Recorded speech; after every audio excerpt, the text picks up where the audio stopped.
Hello, my loves, and thank you so much for joining me today on the Get Your Guy Coaching podcast. I have an amazing guest that I cannot wait for you all to hear. Her name is Lauren Matheus, and she is a dating and relationship coach. Lauren, thank you so much for joining me today.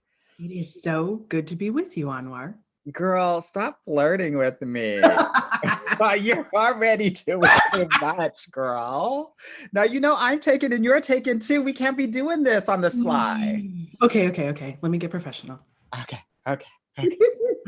Girl, thank you again. I'm just like really happy that you're here. And I really wanted to have you on here because I know that you know so much about how to deal with a breakup, right? And how to do it in a healthy way. And I talk to so many people in consults every day, and they're generally coming from a breakup and they just like don't know how to deal. So I thought I would have you on here so that we could really talk about what's going on physically, mentally, intellectually, emotionally, and also how to overcome those moments, right? So, but before we get into that, talk to the lovely people out there about like what you do, all about your business and how you got into it. Sure. So like you said, I'm a dating and relationship coach, and I help people who are struggling with feeling their agency in Mhm. their romantic life, right? So it's easy. It's not always easy, but sometimes we can find it easier to execute on an educational level, on a professional level. If we have community activities that we're involved in, we can find it easy to make a plan and figure it out for those things. But then our romantic life feels like it's categorically different. And while there are important differences, I love helping people figure out their strengths that they've been able to use in other areas and bring it over to romance and love and find their forever date, find that love that they're looking for. And you know, a, a big part of my motivation for this is because I know so many wonderful people, Yeah. amazing people, some of the most loving, giving people. I look at them and I'm like, you're going to be such a great partner. But something inside of them just like has them closed off. Yeah. And so I love coming alongside people who know that they want that forever date, but are having a hard time figuring out the path toward it. I help them with a goal oriented, values based approach to their dating lives. I love that so much. Now, we have to get into like breakups and everything.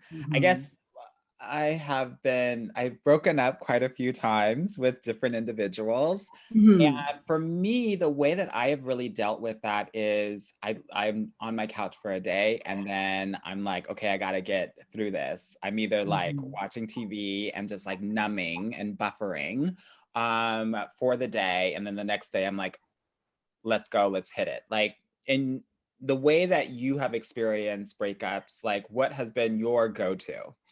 Mm. I I in general in my life like to pretend that I'm not having an emotional response. I'm Mm, okay. I think a I'm lot of listeners will definitely resonate with that. right, but like the pain of the experience on the surface, not even doing any of the emotional work is a lot Yeah. because we're dealing with a rejection or and that sends us into some not really happy places in our minds. So in the times that I have broken up or been broken up with, man, my go-to is like, nope, this was a good decision. I get really cerebral about it, really Yeah. I go to my safe intellectual space and I'm like, here are all the reasons. It was great. It's a good decision and I'm moving forward. And I try to, as little as possible, engage with the hurt and engage with the pain. But I think there's a better way. And it's been really cool to see the wisdom that I can access when I'm willing to tolerate the pain of the relationship. There's such wisdom there for us as we heal. Yeah, I love that. Um, you and I have both talked a little bit about how difficult it is to kind of get over a breakup a bit in our own past experiences. In general, why, like you talked about rejection, why else is it so hard to just like be done, be over, move on with a breakup? hmm I mean, the pain is the biggest thing that comes to my mind. Pain hurts, to say the obvious. It's a painful experience, and I mean, we're human beings. So the process of having to learn and grow, that's just part of being a human, also includes these experiences of pain. And we're also hardwired to want to protect ourselves from Yeah. pain. So I think it's hard to move on because it's hard to become more willing to like deal with the parts that hurt on the front, but are going to really help us. Yeah, yeah, definitely. Mhm. I remember when I was going through a really harsh breakup with a guy in Germany, and I was in Germany, and all my family and friends were in America, and I'm on the phone with my mom in this basement of my former boyfriend's house, and I'm like, "Mom, Mhm. it's not gonna happen. It's not gonna work." And she was saying, you know, grieve. It's okay. It's a death. Yeah. Relationship, but more importantly, it's a death of a dream that you had about Yes. where the relationship was going to go and Absolutely. who you are going to be in that idealized version of that relationship, Mhm. right? And that hit me so hard. Obviously, I haven't forgotten about it. It's been almost Mhm. 20 years now. And she knows about it. She has been married a few times, been around the block, and so she gets it. And I think it is like it's a grieving process. It's a death. So For in sure. so many ways. At I least think it's that's how I've experienced it. What about you?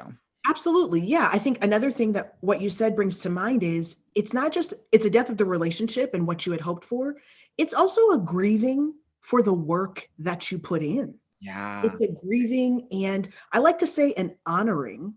Like when we take the time to grieve a relationship, we're honoring all the hope that we had and all the work we put in into continuing to get to know this person, into figuring out the balance of maintaining my sense of self while I'm getting to know this person, learning to love them, getting to know their friends, figuring out rhythm. So when the relationship ends, we're also looking at our hard work and our vulnerability, our openness that has, you know, been put away for that time. Taking the time to really let that be real. It's I keep thinking of the word honor. We Yeah. want to honor ourselves in that process. I'm really glad that you brought this up because so many times people will feel like, oh my God, this was such a waste. And it was such a failure. And it's never going to happen to me because I've broken up with this person. I think that is like toppled on top of the hurt and the pain and the grieving that we're already going through, which makes it 2, 3, 10 times worse. Mhm. It's the beating up of this was considered a failure, so I'm a failure, right? And Yeah. all of these thoughts that we have around what this breakup means about me, Yeah. right? As Yeah. well, which is like so hard. Talk to me a little bit about because not only is that happening, but I feel like there's also some chemistry and biology happening as well in our bodies during this time that can also like weigh so heavily on us during, you know, right after a breakup. Mhm. What does the research say? What do you know about that?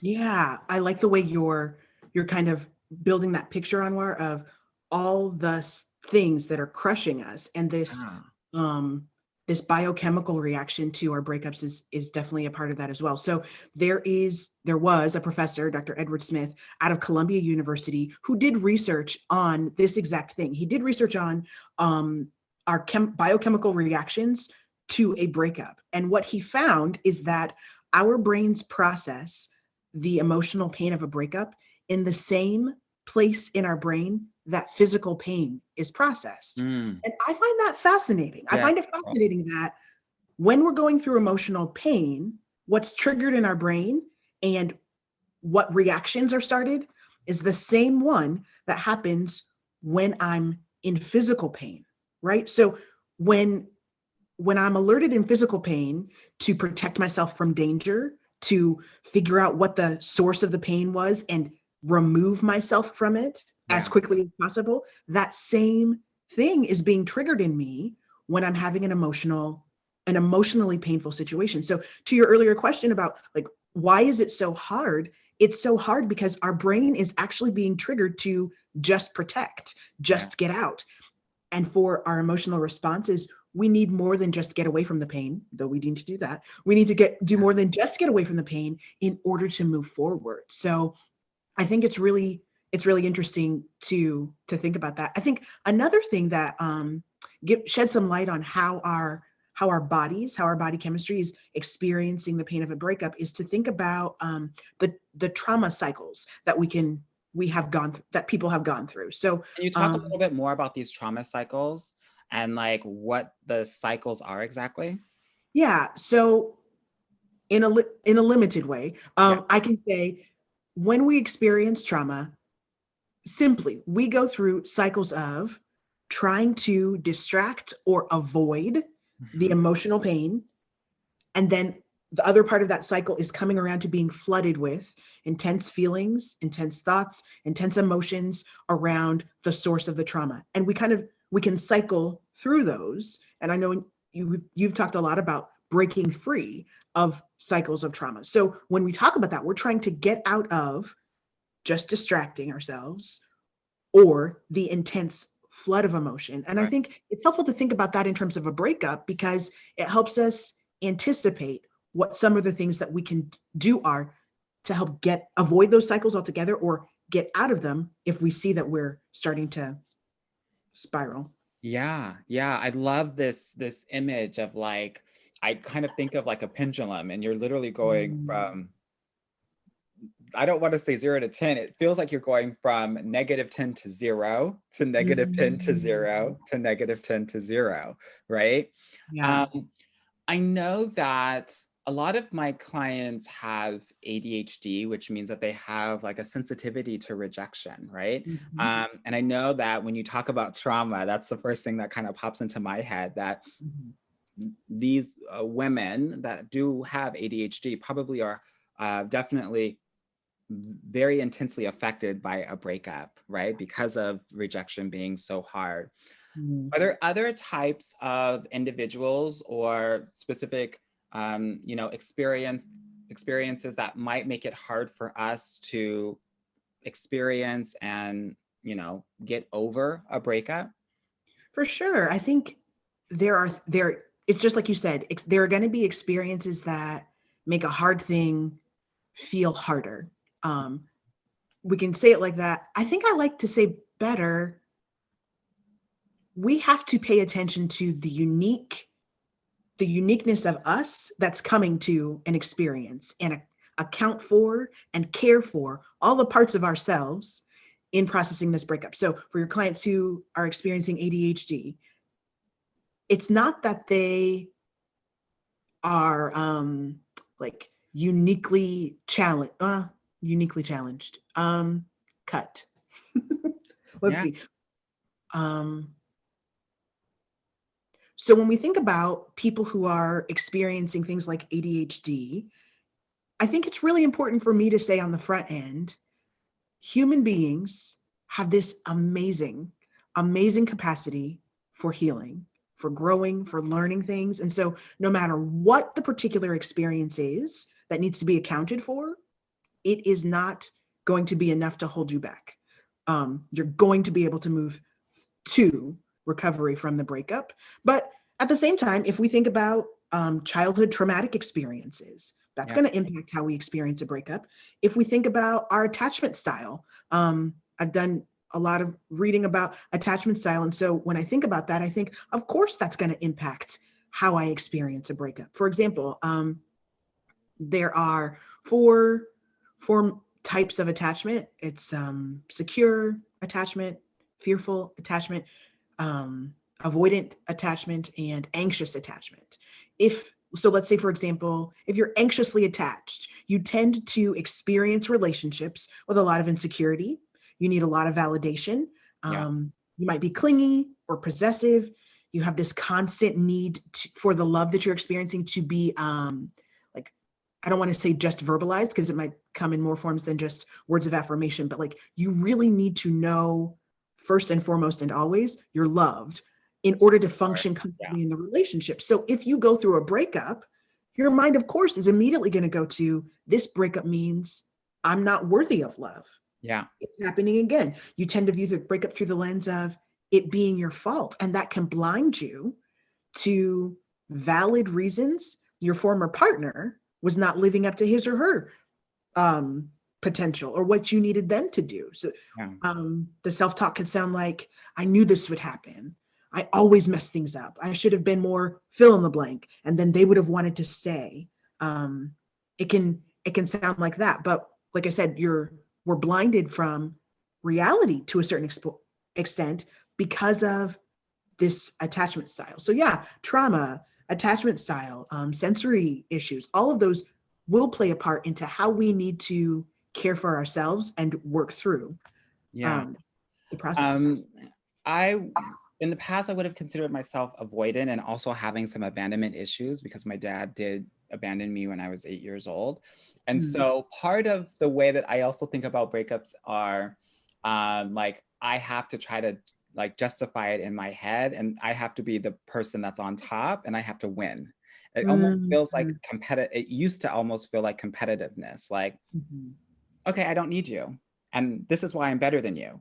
And this is why I'm going to be so much better when you're not there. Right. And Mhm. how you were dragging me down and all of these other things that I think avoidant people tend to do to Mhm. help them be okay with the needs not being met, right? Mhm. The abandonment and all of that. So I wanted to share that because I feel like there's probably a lot of other people out there that are, especially if you're high achieving, sometimes it's really helpful to be avoidant so that you could just focus on your goal. Right. And so I think that, you know, doing that and having that clarity about it's if you're avoidant, that's super natural to have those sort of reactions to a breakup. Um, Mhm. maybe not the best reactions. I'm talking about myself now, but you know, definitely there are a variety of different things that we can say and do to just feel okay, You know right? what? And what you're saying, acknowledging where it comes from, it helps us be kind to ourselves. Yeah. Which is only going to help in the process of getting over a breakup. If if they rejected me and now I'm not even on my own team, I'm joining them in being mean to myself. I'm getting in my own way of moving forward. But like you said, you can make sense of it and that helps you be kind to yourself and say there's a reason I do this. Yeah, definitely. And I think that's what it's all about. The reason why we're having this conversation now is so that you can have clarity if this is to happen to you to understand what is actually happening like inside, Mhm. right? I also want to offer that I think it's important to realize that a lot of these breakups are actually just triggering a very deeper foundational hurt that has Mm. happened in your life, right? The anytime anyone leaves me, and this is just not necessarily romantic, I have that abandonment wound, right? That Mhm. comes up and is like, okay, now that someone's leaving me, I want to self-sabotage. I want to do X, Y, and Z. And so there's a variety of different things that um, you can feel, but I think understanding where it comes from and what that original trigger for you is can be so monumentally helpful in you being able to step back, understand where the thoughts are coming from, and be able to assess and then make moves accordingly. What Okay. other thoughts do you think that people have when they are, you know, in the breakup mode? Yeah. I think two things come to mind most quickly. The first one is we can really jump to a scarcity mindset. Mm, So because this person left me, we have a lot we have a lot of statistics that make it seem like there aren't a lot of good people. There aren't enough good people for everybody. So this person left, and that means I'm never going to find another person who's going to work with me. I think to your other point, Anwar, when our foundational wounds are triggered, like you said, it could make us start doubting personal value, yeah. fundamental worth in our humanity. Nobody else is going to put up with me. It could sound like Mhm. that. I think also about people who have this fear of settling, who are going to be triggered into thinking, maybe I'm being too picky. It could send you to the scarcity mindset, but it could make you question and turn towards settling. Maybe I'm being too picky. Maybe I was being too hard on that person. Maybe I wasn't being kind enough. Maybe I wasn't being, I hear this one a lot. I wasn't being patient enough. It would have worked out. They would have gotten better. They would have started honoring my fundamental Can we humanity. can we can we let these, can we let these hoes know right now we are not playing that potential game? No, we're not. All those thoughts have got to be canceled because they are lies. Yeah. They're lying to us. They're holding us back. They're making us doubt ourselves. They're making us doubt what we want. They're making us distrust our own gut feeling that has been telling us probably from earlier From on the than we get-go. acknowledge, Mhm. this is not a good idea. Yeah. It's trying to hold us back. So like you said, yes, all of those things need to be canceled. All of those thoughts. I also think it's like also when this happens, to your point about scarcity, we're like, okay, I'm destined to just be a cat lady. So I'm just gonna like, I don't care. I'm like just gonna talk to people however I want to talk to them and not Mm, actually be open to the possibility of connection and yeah. partnership. Like the statistics say that 89% of people are going to be married, right? So it's not like you're not going to potentially find someone. Mhm. I think our jobs as dating and relationship coaches is to make sure when you do find that one that it's your forever one, Yeah. right? Yeah. That we don't Yes. want you to just be randomly marrying people just because. But the numbers say that you'll probably find someone, right? That's what I think is like so important as we Mm. start to kind of counteract some of these thoughts that can really hold us down. Do you have any other reframes in terms of helping people think in a different way that might allow them to feel better, do better, be better? Yeah. I love the way you framed that last part about the stats say that you're probably going to be with somebody, such Yeah. a high percentage, and like a reclaiming because yeah, a reclaiming of those stats. I wanted to say thank you for saying that. Yeah, I think sometimes we can really be down on ourselves, and I know this is my tendency. When something doesn't go the way I want it to, I'm real quick to see it's my fault. And so I think that one of the temptations, if you're like me, when you're getting over a breakup, is to look and nitpick at yourself about all the things that are wrong with you. And I would love to be just a little voice in your ear, if you're like that, that's saying, "Do you know anybody else with that quality who's found their person? Like, do you know anybody else who is not as fit as they want to be, but is also in a happy, healthy relationship? Yes, you do. Do you know anybody else with, I don't know, fill in the blank, anything that is missing that's also happily partnered? We put this expectation of needing to be perfect to be worthy of love. Right. And it's a lie. Yeah. There are so many people. What makes us worthy of love is that we're a human being. That we're here. That's exactly We're right. here and worthy right now. I love that you talked about this like affinity for self-blame, right? That it's like always, but guess what? I also think it's important to realize that we co-create our relationships. It's not Hmm. just us. It's also them. So I always tell my clients that are in relationship, it's about the me, it's about the we, and it's about the him. And I think that we have to be honest and really analyze all of the parties involved about Mhm. what wasn't working and also what was working.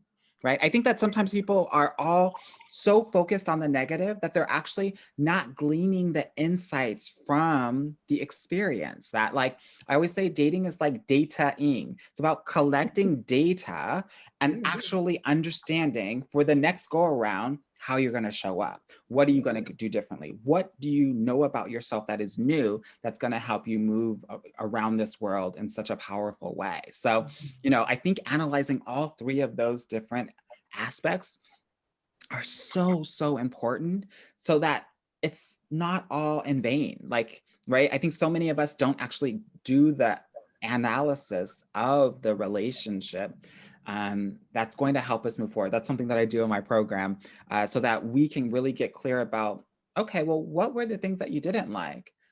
What were the things that you actually really love that you want to look forward to and maybe ask future people questions so that you don't get into a relationship and then 6 months down the line you have the same situation happening, right? yes, this kind of data analysis that doesn't sound sexy or romantic at all, but it is the groundwork for having the love that you want. It is so vital. It's like a gift if you can't do it for yourself, for your future partner, That's for right. the future family that you want to have. Look back at all those jokers that are in your past and say, what did I learn? Instead of that self-protection part, right? That says they were horrible, I'm okay. Sometimes we can come to a breakup that way and it's all them. It's not all me. Nothing's wrong with me. And Yeah. even still, we miss out on the wisdom that Totally. relationships have for us. I love this. We talked about what are we learning from the relationship? We talked about analyzing all parties. Are there other healthy ways that we can really think about the breakup and also get over it? Yeah, I think if we look back to that physical pain piece, there's a lot of lesson for handling our emotional pain. So if I stub my toe on something really badly, the first thing I'm going to do is probably cry out. I'm also going to go to the painful part. I'm going to take off my shoe. I'm going to hold my foot. I'm going to offer it some comfort. I'm also going to be looking for what exactly happened so that I can avoid that in the future. And so when I think about emotional pain and healing from emotional pain, getting over a breakup, I say, let's let that be a guide. First and foremost, offer yourself the comfort. Yeah. Let it hurt. Like we said before, cry Feel by the yourself feels, girl. Feel the feels. always. And don't be ashamed of them. I mean, there's research that says when we allow ourselves to physically express our emotions in a healthy way, of course, when we let ourselves cry instead of stifling it, when we maybe in a private moment have our primal scream, we're completing a stress cycle. Our brain can register that as done and let us move forward. I wonder how many times we're getting in our own way of healing by Yeah. not just letting ourselves feel it. So Yeah. feel the feelings. Cry. It sounds like screaming is also good. So get your nearest pillow and scream in it as much as you want. I know they Yeah. have those rooms where you can just like destroy stuff. Maybe that will also be helpful in terms of release as well, right? Getting a physical release out of it. Also, offer yourself some comfort. I'm not talking about overindulging or now I only ever get drunk. I'm not saying that, but let yourself engage with those things that are comforting to you. If it's massage, if it's a long bath, if it's a particular kind of food or beverage or something, if it's being alone, if it's being with your people, your people that have your back, that have your corner, engage in comforting activities, a long walk, doing some yoga, stretching your body, letting it be physical and not just emotional. And then I would say, like we were just talking about, we need to investigate what went wrong because it doesn't have to be repeated. Human beings are amazing in our capacity to learn, which requires going through experiences multiple times where it doesn't end the way we want to, and then learning what we need to do differently the next time. So yeah, remembering you said a while back, we can think that relationships that don't end in whatever we want, a marriage or a long-term commitment or whatever, they're a failure and they're wastes. And I have to say, like, that's not a thing for Not humans. at It all. doesn't have to be. Yeah. That nothing has to be a waste because we can gather those tools. It's about being strong enough to look back honestly.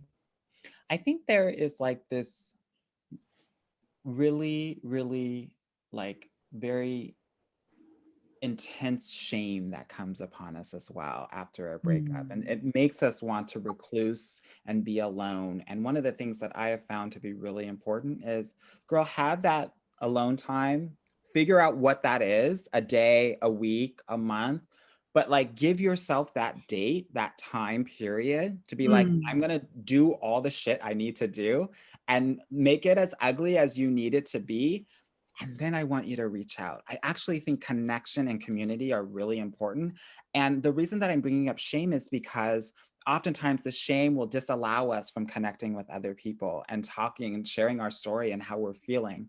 But the thing that I think we tend to forget in this moment is that everyone understands that love is about making, connecting, and also breaking and breaking up. And so I think there's a level of understanding when we break up with people that like you're in need, you're in need of help, Mm. you're in need of nurturing and attention. Yes. And this is an opportunity for people to really be there for you in a way that you need. And so I want to just really encourage listeners out there that are either going through a breakup or as you prepare for how you think about relationships, realize that you get to reach out and ask for this. And people are going to be more than willing to help you in this. And it's going to make you feel good. It's going to make you feel like it's going to completely dispel all the myths that you have been creating in your head around nobody's looking out for me. No one loves Mm. me. I'm not worthy of attention or love or Mhm. nurturing. And you get to see it. You get to see the physical proof of possibility,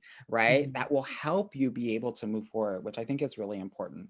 The other thing that I think is also important is I always tell my clients, like, it's important to find a small goal, right? Because as you are pointing out, I think it's like, I can't do anything right. I'm just like this Mm. failure. Everything is my fault. But actually, that's not true. And like, it's important to like figure out, okay, I'm actually going to work out once a week, right? And Yeah. you knock it out of the park. I don't care if it's like 5 minutes of walking around the block on a Sunday afternoon. You've said, I'm going to do this, and you do it. And this Mhm. is how we actually increase the confidence, because breakups are also a confidence like hit, For right? sure. So much. And so I think part of being able to move on and move forward is also being able to crush those small goals so that you Mhm. feel like just because this thing didn't work out doesn't mean I don't have the ability, right, to Right. accomplish my goals, love or otherwise. What are your thoughts on that? And any other thoughts around kind of how to get over a breakup in a healthy way?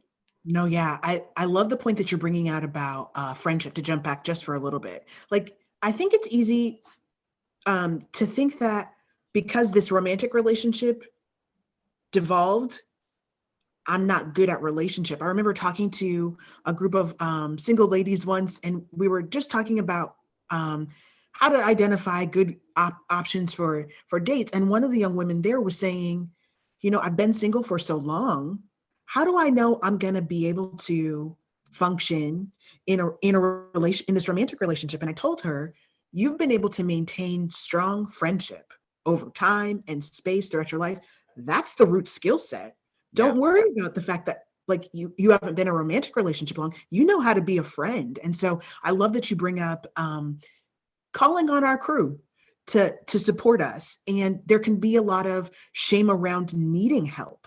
that's There right. can be a lot of shame around women are frequently socialized to not really have a lot of needs, especially women of color. That's right. We're allowed to serve other people. We're not allowed to be served. And so it is a gift to your community to lean on them and let them nurture you and help you because you've already been nurturing long-term relationship um, with them. And also, oftentimes I'll hear, I don't want to be a burden. They got a lot going on. They're really busy. I want to share with the people that are listening right now that they will take it as an honor that you have asked them to be there for you in this moment of need. Because how do you feel when they come to you? Right. When they come to you and are like, girl, I need help. Can you just listen? I know I've said this story 5 times already. Can you just listen one more time? And you're like, yes, girl, You of rush, course. What's going on? please, and tell me, and I have my mug ready to listen. They Yes, want to love you back in that same way. Let them love you. Yeah, that's what it's so about. important. Love that so much. Okay. We would not be doing our job if we didn't talk about no contact in Okay. the breakup, right? And so for those of you that don't understand, in the dating and relationship world, oftentimes people will say, when you break up, you should definitely do no contact for a certain amount of time so that there's no contact with the person that you've broken up with. And what are your thoughts on that? Do you subscribe to that?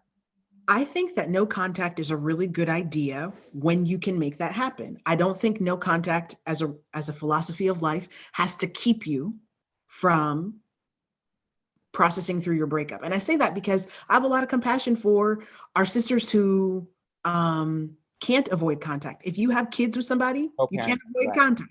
If you work with somebody, are you really going to quit your job over this? Some of us worship in a community with someone and we're not willing to give up our worship community. So I'm gonna have to keep seeing him. So I don't think no contact has to rule works. I don't think no contact works because it is magic of in itself, but I think we can have a no contact mindset that whether I have to keep interacting with this person because even when I don't want to or not, we can say, I'm not remaining open to this person coming back into my life. I think a lot of times when we have the choice, a couple things. We can think we're going to be so weak to letting this person back in that no contact is the only way to keep ourselves from what we know. And so, like, I think about it this way. If I initiated a breakup with someone, I want to honor what made sense when I decided it was not worth continuing this relationship. I want to honor that and say, for a time, as much as I can, I'm not interacting with you. And if I didn't initiate a breakup, out of honoring myself, this person has said to me, I don't want to be with you. I'm not going to give them an opportunity to keep stringing me along, to be their backup person, et cetera, et cetera. So I like and strongly encourage the idea of no contact when possible. I don't want people to think if I can't no contact, I'm stuck. You're not Right. stuck. No, totally. I love that. No contact or minimal contact, depending on your situation. That's what I'm hearing. I Mhm. totally agree with that. I think I love no contact. And I love no contact because a breakup is also, as we talked about before, I think a death, right? It's Mhm. also a death of your past self that you actually have to become a different person and Mhm. actually have a new identity. And I think that that takes a little bit of time to reassociate yourself with a woman that was in a relationship to a single independent woman who isn't. And that time cannot be, you know, muddled up with conversations and thinking you're going to get together and all of the different chemicals that go into all of that. And so I love no contact for at least 3 to 4 weeks so that you can really reestablish yourself as the single woman that you are, and also focus on the goal that I was talking about earlier, right? That Mhm. small goal that you can start to build yourself up in a moment where you might feel a little bit weaker or a little bit sensitive, right? Because I Yeah. think that's really important. And for Mhm. the minimal contact, I had a podcast episode earlier about this in terms of dealing with narcissistic Mm. co-parents and things like that. We want to make that as minimal as possible. So that means maybe not even text messages. Maybe it means email, right? Maybe it Hmm. means he doesn't come into your house when you are doing Sure. drop off, that actually he stays in the front and you have your child go to the front to meet him and vice versa. And there's no conversation Mm. that has nothing to do with the child, right? I like Minimal, minimal, minimal, minimal for sure. Mhm. I like that because it helps you kind of, I think of a protective like coat or exterior that Yeah. you're able to, even though you see, your kid or I don't know, wherever else you might be through it, you're able to keep yourself resistant, especially like you said with narcissistic people who are their whole game is keeping you Mhm. entrapped, Yeah. keeping you in their web. And it might be a narcissist, it might just be another sad person who gets to missing you. I mean, the person that you broke up with may not be a narcissist, but they might have a moment of weakness where they're not regarding you, but doing what feels good to them. And that includes trying to get you to think about them again. I That's mean, right. either way, you're reinventing, like you said, you're reestablishing you as an individual entity, and that person requires some protection. Yeah, Yeah. definitely. You talked about him potentially having a moment where he needs to feel connection. And so sometimes these men will message you, For even if sure. you've broken up with them. Mhm. What are your thoughts on that? What should we do? I like emphasizing the word clarity in this next in this next sentence. Communicate clearly one time that you don't want contact, and that's a bold statement. I think in my coaching practice in my own life, it has been hard to come up to that real truth point where I'm saying no, That's no right. to this person.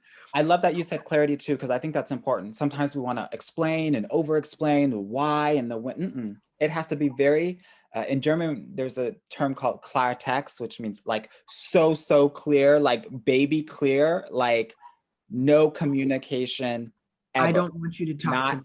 you're right, that's right. So None of if the kinda, just, maybe, none of those kind of and qualifiers. when I hear from clients like he just keeps contacting me, my first question is, how what were the exact words that you said when you were communicating you don't want him to talk to you? And I think that's an important thing to revisit for multiple reasons. For one, for you, for the person, the girl that we're talking to. Yeah, that's right. Do you want, is there something in there? You're saying with your words you don't want to be with him, but this lack of clarity can be on purpose confusing. That's right. That's right. That you playing yourself at the same time, right? And I'm not Sometimes going we'll to. say, when we're talking about unclear language, we're also talking about saying something to the degree of, I don't want to talk to you right now. Okay, well, it's Tuesday afternoon. I'll call you Thursday afternoon, right? So, We have to say, do not contact me until I contact you. or if, and for the nice girls who are listening and think, but that's being mean. First of all, it's not being mean. That's It's right. being clear. It's being kind, because you're saying, here's what you can expect if you reach out to me. Nothing. Not hope, not maybe she'll pick up this time. So clearly communicate, don't contact me. It might even be, it might feel good to say, I'm not going to be responding to you anymore. That way, it doesn't matter what he does. That's right. You're saying clearly, this is what I'm going to do. And you can, Do I whatever don't, the hell you want. do what you need to do, but I'm not responding to anymore, and then do it. So if there's a temptation, if it feels like it's going to be tricky, if you feel like you're going to have moments of weakness, I mean, do what you need to do for the life that you want to live. Don't feel bad at all about blocking someone's number. Definitely don't feel bad about not responding to them. But if you feel like you need to, please do block the person. At least don't see them on social media. I mean, social media makes it really easy. At least Facebook makes it easy to not have to look at somebody in your feed.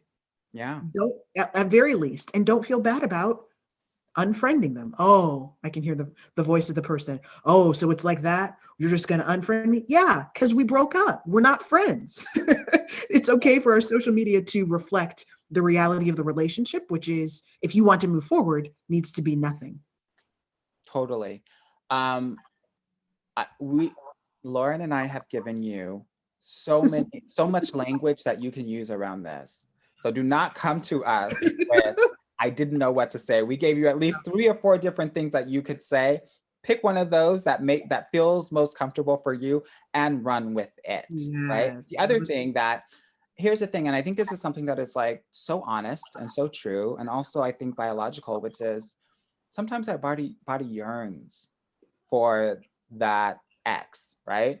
That it feels like it needs to, like it's moving toward it. I don't even know how to like describe it. It's just this feeling like I need to hear from them. I need to connect with them. I need to engage with them. And one of the things that I would just offer in that moment, first, let's differentiate between needing him and also enjoying the feelings that are associated with the attention and the validation that you are feeling, right? Because those are 2 very different things. Sure. Right. And so I think it's important for people out there that are having that temptation to also understand, what am I actually looking for? What do I want to feel? And can I feel that in a different way? Right? Can I feel the attention and the validation with my friends, with my family? Can I feel it when I'm playing my favorite sport and I'm really good at it and I'm crushing it and everybody's living for me, right? There are so many different ways that you can actually embody and feel those feelings, and it doesn't have to be from this one person.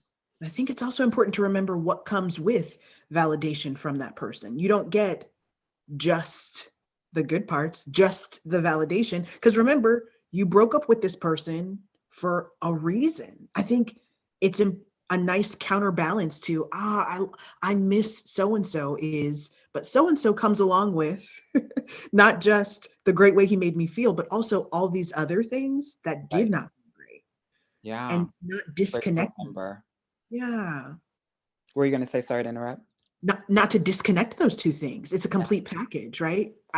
We can remember the early days of a relationship when love was new and see the whole relationship through the lens of, month 1 or months 1 through 3, instead of remembering, I don't get I don't get that warm feeling from the way he did X, without the cold feelings from all the really good reasons I broke up with him. Yeah, I think that's a really great point.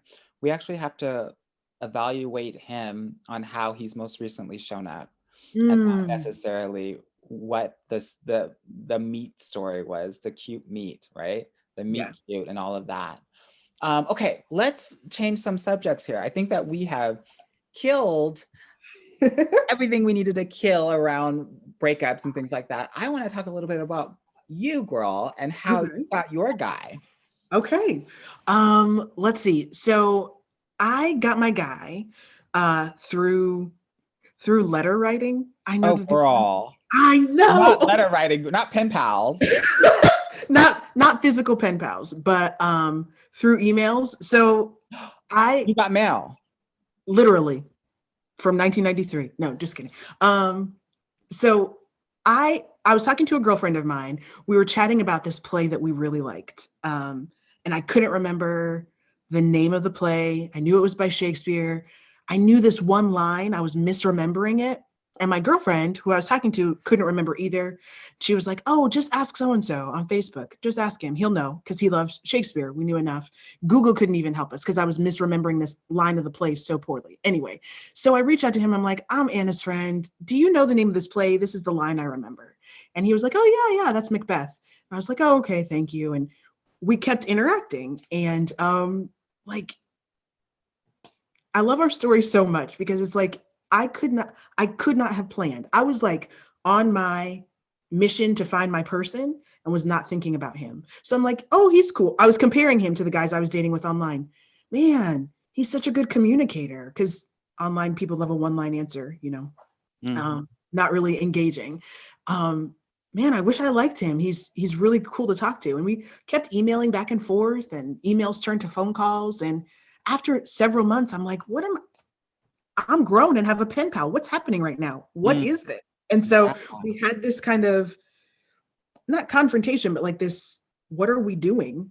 Conversation. And I was living in California at the time. He flew out to California and hung out for the weekend because we wanted to see if what was so fun on the phone and in email was also real in a physical experience. Yeah. And we just clicked. So we dated long distance for we dated long distance. Once we finally got together, we dated long distance for like 4 or 5 months and Mhm. then got engaged and then got married 5 months later. So Oh, I know, but it's just I love our story because it lets me know be that it's such a valuable practice to be open, right? I think it's so important to be clear on what you're looking for. Um, I love having a list of character qualities that you want to your person to espouse, but you have to maintain a sense of openness because my guy is a surprise in a lot of ways, and he keeps surprising me in the best ways as we're coming up on 10 years. I love that so much. That's what Yeah. I tell people all the time. It's not going to look like you imagine. Probably It's 90-95% of the time. but you're still getting those things. It's just, yeah, That's it feels right. like a It miracle. feels like you wanted it to feel, but it may not look Yeah. the way that you wanted it to look. And that's okay too, right? Oh my So I think your point about openness is so spot freaking on, girl. Um, Final question. How did you know that you wanted to go from dating to marrying this man? Was there a God. moment? Was there something that he did? Were there certain things that you felt like, okay, this is my forever person? Hmm. So I think it's not one particular experience, but knowing about myself that I am a communicator. I'm a talker. I, I thrive on a lot of communication. And every time I interacted with my husband, the conversation was on point. Like, No. so I think it's knowing this thing about myself that's really important. And over, I mean, by like 3 or 4 months in, just the conversation was so significantly far surpassing anything that I had interacted with people who I was attracted to on lots of regards in other areas. It was just like yeah, I know I need to be able to communicate at this level with this person. We were just in sync on this communication level that made me know I could be with him. I Yeah. could I could be with him. Because I also, like, I tell my clients, I help them find their forever date, because I think getting the person doesn't stop the work of getting to know someone. You're Yeah. going to keep dating the person. So I just thought, yeah, he's interesting. I want to keep getting to know about this person. And um that's proven true. It's proven really true. It's amazing. I love that so much. Okay, Miss Lauren, girl. Now, for the listeners that have to connect with you and want you to be their dating and relationship coach, how can they reach you? How can they connect with you? For sure. Thank you. You can always contact me on social media. It's all platforms. It's just my name, Lauren Matheus, or you could visit my Spell it website. out, girl. Spell it out, girl, because it's spelled a bit differently. Yes, No it's shade. no. It's a mistake, so I want to make sure that no one else makes mistakes. You're so sweet. Yeah, it's M as in Mary, Athues. So Lauren Mathews .com, where you can learn about my services, what I offer. I have made a course over there, available there, for how to get over a breakup. I'd love to offer on While Your listeners a 20% discount with the code Get Your Guy. Yes. So please feel free to take advantage of that. But yeah, I would love to reach out or connect with you on social, on my website. If you want to email me, info@laurenmathews.com, reach out. I'll I connect with you. love it. And we'll put all of that in the show notes. So y'all check the show notes because we'll have all of her information in there. Lauren, thank you so much, girl. This has been so great. You remain the best. Thank you so much for inviting me. This has been wonderful. Girl, you're so welcome. We have to do it again. Yeah. I love it. All right, everybody. We'll talk to you later. Bye.